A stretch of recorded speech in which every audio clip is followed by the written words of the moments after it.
प्रिय दर्शकों, rock four channel में आपका स्वागत है। चैनल को सब्सक्राइब करें, वीडियो को पूरा देखें। अक्सर लोग एक सवाल करते हुए दिखे जाते हैं, अच्छे लोगों के साथ बुरा क्यों होता है। दूसरे शब्दों में कहें तो यही हुआ है कि अच्छे लोग दुखी क्यों रहते हैं। हालांकि ये कहते हुए शब्दों में चिंता से अधिक दया भाव होते हैं, जो असंभव। अच्छे लोगों के लिए दुखी रहना एक प्रकार से तय परिस्थिति मान ली जाती है, पर क्या यही सत्य है? क्या इसे मानकर अच्छाई से किनारा कर लिया जाना चाहिए, या ऐसे लोगों को एक अलग मानव की कैटेगरी में रखना चाहिए? तथ्यों का सूक्ष्म से निरीक्षण करें तो पारदर्शी कुछ लोग और रूप में भी दिखते हैं। सबसे पहले तो ये कि अच्छे लोग किसे कहाँ जाना चाहिए, या यही कि अच्छे लोगों की श्रेणी में कौन कौन आ सकते हैं। मानवीय धरातल पर आकार सोचें तो इस संसार में रहते हुए वास्तव में अच्छे और बुरे लोगों की कोई परिभाषा नहीं है। वास्तु जो है वे हैं परिस्थिति पूजने मानवीय व्यवहार। इस मानवीय व्यवहारों के लिए भी कई कारण जिम्मेदार होते हैं, जैसे तत्काल हालात, अपनी सोच, सक्रियता और क्षमता आदि। अमूमन जिस भाव से अच्छा होना आंका जाता है वह है दयालु भाव का स्वभाव। दयालु लोग प्राय लोगों के काम आते हैं, लेकिन अधिकांश समय उन्हें अपने संदर्भ में इनका सकारात्मक प्रमाण नहीं मिलता, या ज़्यादातर समय हालात उनके विपरीत होते हैं। आखिर इसकी वजह परिणाम नहीं मिलता, या ज़्यादातर क्या ये उनकी किस्मत होती है, या उनकी ही सोच या स्वभाव की कोई गलती। मनोवैज्ञानिक धरातल पर विश्लेषण करें तो ये 3 कारण इसकी मुख्य वजह होते हैं। नंबर 1, दूसरों के लिए जीना, दूसरों की खुशी में खुश होना। दयालु स्वभाव के लोग दूसरों की मदद के लिए हमेशा तत्पर रहते हैं। इन्हें खुद के लिए कुछ करने से ज़्यादा दूसरों के लिए कुछ करने में खुशी मिलती है। यही वजह होती है कि यहाँ ज़रूरत पड़ने पर ये हर किसी के काम आते हैं। यही इनकी एक ख़ास बात यही होती है कि किसी की मदद करने के लिए ये ज़रूरतों को दरकिनार करने से भी पीछे नहीं हटते। पर इनके दुख का कारण यह नहीं होता, बल्कि सामने वालों का स्वार्थी रवैया होता है। वास्तव में देखें तो अपनी समस्याओं से बढ़कर और अपनी ऐसे व्यक्तियों के लिए लोग ये मानकर चलते हैं कि ये हर व्यक्ति उनके साथ ही होंगे, और खुद से पहले उनके बारे में सोचेंगे।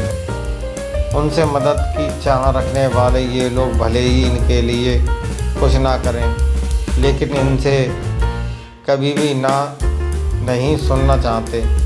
एक क्षत्रिय कहावत है, करने की 100 शिकायत, ना करने की 1 शिकायत। यही इन दयालु लोगों के साथ भी होता है। कहने की इस परिस्थितिवश मदद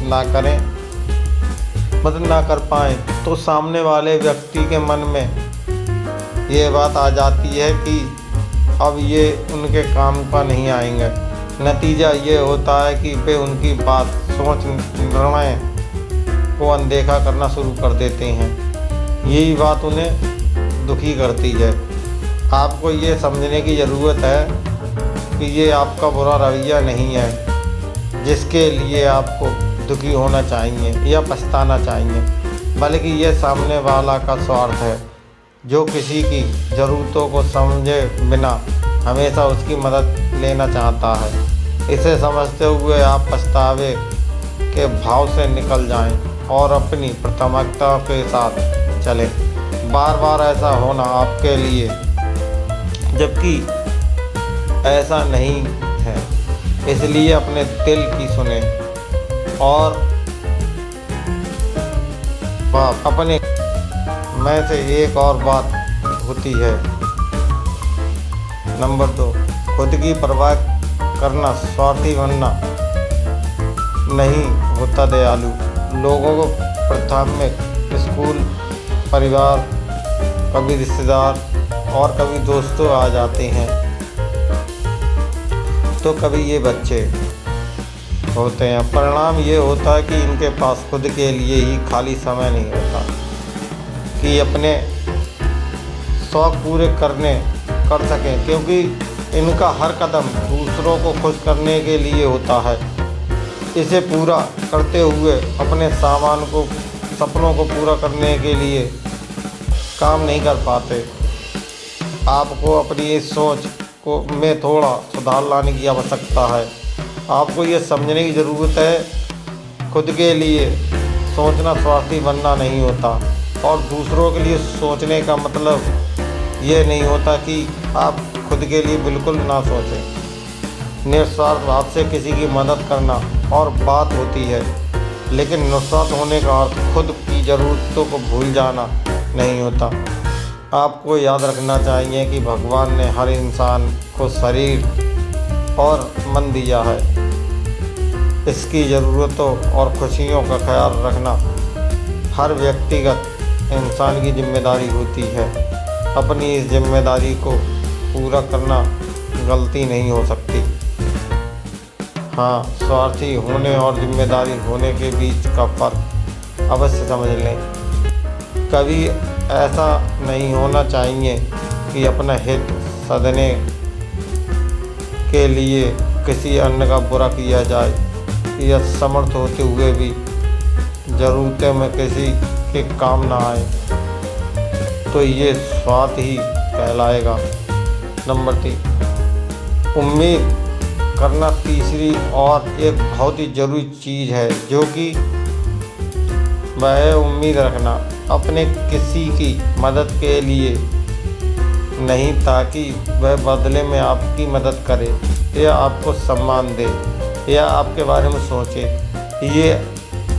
ये दिल और दिमाग ऐसा करना सही मानता है, इसलिए आपने वह किया।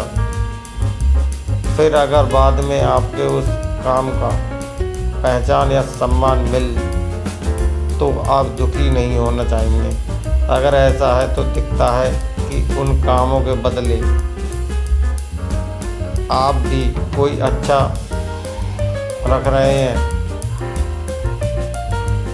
यही इस जगह आपको दुख का कारण बनता है। आपको अपने